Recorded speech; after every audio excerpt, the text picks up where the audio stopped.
আমি আজকে তোমাদের একটা আমার গাছের মধ্যে নতুন কালেকশন দেখাবো। আমি জানি তোমরা এই জবা ফুলটা আমার বাগানে আজকে প্রথমবার দেখছো, কিন্তু আমি ছাদ বাগান করার শুরুতেই এই জবা গাছটা রেখেছিলাম।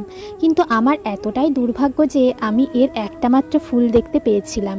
আজকে দেখো দুটো কুঁড়ি এসেছে, জানি না এইগুলো টিকবে কিনা, কারণ এর আগে যতবারই ফুল ফুটেছে তার আগে কুঁড়ি অবস্থায় এটি ঝরে গিয়েছিল।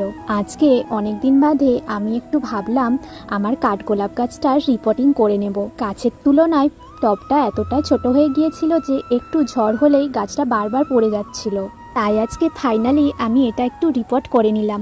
আমি এর জন্য আগে থেকে চা পাতা, ডিমের খোলা, কলার খোসা, আর্মি কম্পোস্ট, শিংকুচি আর হাড় গুঁড়ো দিয়ে মাটি তৈরি করে রেখেছিলাম। তারপর আমি গাছটাকে ধীরে ধীরে বসিয়ে নিলাম। সত্যি বলতে একটা বড় গাছ রিপোর্ট করতে এত যে ঝুঁকি পোহাতে হবে আগে ভাবিনি, কারণ গাছটা বড় হয়ে যাওয়ার জন্য কিছুতেই আমি টবটা থেকে গাছটাকে বাইরে বের করতে পারছিলাম না। তবে গাছটা রিপোর্ট করার পর আমি সব থেকে বেশি খুশি হয়েছি। তোমরা আমাকে কমেন্ট করে বলো আমার ভিডিও কোথা থেকে দেখছো।